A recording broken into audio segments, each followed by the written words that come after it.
U.S. Army does not endorse or promote Ghost Recon Advanced Warfighter, but they do have a healthy interest in seeing that we are representing the U.S. Army, and it's in their interest to see that that's done in a good way. The Future Force Warrior program was developed in response to looking at that next generation soldier. I mean, we understood that, the soldiers walking around in the battle space with other vehicles and aircraft that have great standoff, great range, great capability. What we wanted to be able to do was migrate that to the individual soldier. So, as I have kind of coined the term, create an F-16 on legs, giving the individual soldier the same type of technology and capabilities that aircraft and vehicles have. The development of the Future Force Warrior has actually been going on for a number of years. We have constantly been looking at inserting technology onto the dismounted soldier. The issue has always been weight and power. And in the last 5 to 6 years, we've seen a dramatic decrease in wearable computer weight, for example. The Future Force Warrior program actually started around 2003 with the end state of going to an advanced technology demonstration in 2007 and then starting to field the Future Force Warrior system to our Army by 2010. That soldier will be part of a digital network that will allow he or she to talk to every other soldier, platform, unmanned, or manned vehicle, whether it be on the ground or in the air, and exchange data back and forth. The soldier will be able to see in day and night, greater standoff with weapons capability, redesigned body armor load carriage system that gives the soldier a greater protection against enemy ammunition or threat inside the battle space. The U.S. Army itself, with the Natick Soldier Center, interacts with us in an authenticity capacity. When we talk about the Future Force Warrior, they want to make sure that it is represented as correctly as possible. And when we do the integrated warfighter system, they want to give us some pointers and things like that to make sure that we're not going totally off in the wrong direction.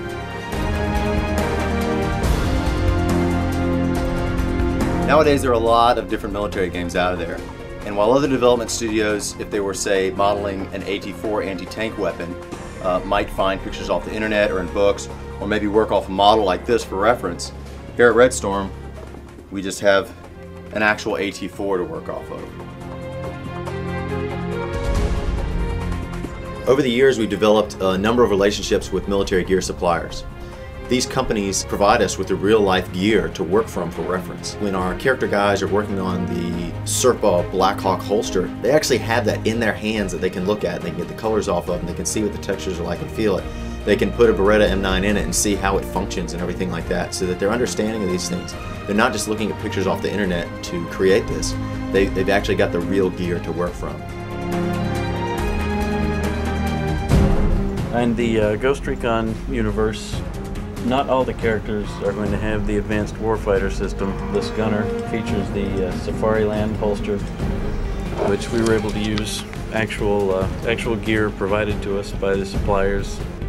This is some of the stuff we're doing for the IWS system. These are some of the headgear that some of the soldiers have been wearing. The integrated warfighter system is our in-game version of the Future Force Warrior. It was inspired by the real thing. We're able to adjust things slightly to make a better gameplay experience versus what might be real life, or we're able to extrapolate what we think might be the final version of this system. At the time that we made Ghost Recon 2, Future Force Warrior program had not yet defined what the hand protection was going to be in terms of gloves. So we went ahead and chose the Blackhawk Hellstorm Fury gloves for our character to wear.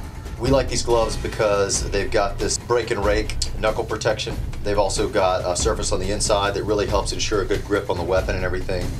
In a lot of movies and video games about modern soldiers, you'll see the basic battle dress uniform, or BDU. Well, the battle dress uniform for the Ghosts in Ghost Recon Advanced Warfighter is a whole new animal.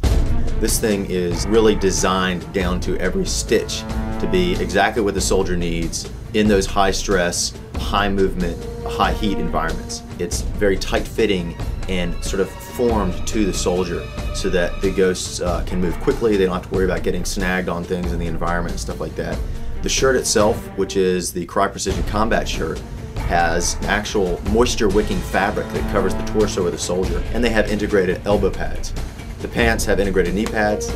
They have a waist disposal zipper, and they also have zippers down each side, which means that if a soldier gets injured or something like that, they can very quickly access those injuries. The Cry Precision armor chassis system is the main armor piece that you see on the Ghosts in the game. The armor plates actually don't sit right up against the soldier, they stand off a little bit.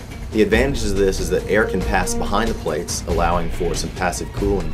It also means when those plates are impacted by things like fragmentation or bullet rounds, they actually have somewhere to move to other than into the soldier's body.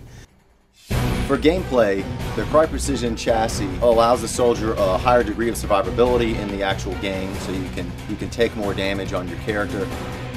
The chassis system is configurable, not just in that you can add other armor plates, but you can also change the size of it. By moving some cinch straps, he can make it bigger or smaller to fit his actual body. We're very lucky in that here at the Natick Soldier Center, we're responsible for the science and technology that goes into everything the soldier wears, carries, consumes, lives in, and lands to the ground safely under. We actually did the first load carriage study in the Army since roughly about 1943, and we found that our soldiers are wearing upwards of 120 pounds of external load. That's just gear. We have taken a conscious approach to really kind of strip the soldier down to skin and then build that soldier skin in and skin out, allowing the soldier to be lighter, more lethal, and more capable. I can't walk into an 18-year-old's room, whether that 18-year-old be a soldier or be a civilian, and not find an Xbox, a PlayStation 2, a computer, a PDA, a cell phone, a BlackBerry, for example. Well, those same individuals are our soldiers, so they are very not only excited but welcoming of the fact that we're inserting that technology and giving that capability to the individual soldier.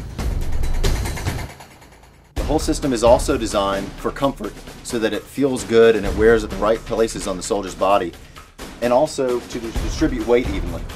You can see that the soldier's pouches are now mounted directly onto the vest. There's no extra load carriage system that's going on top of it.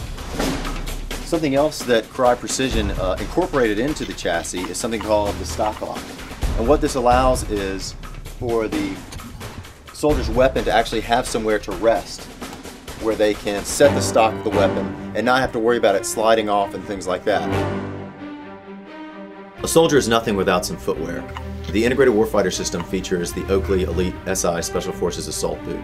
This boot is actually currently in use by the U.S. Special Forces. It's got a special sole design and a special type of rubber that gives really good grip over a wide range of different surfaces.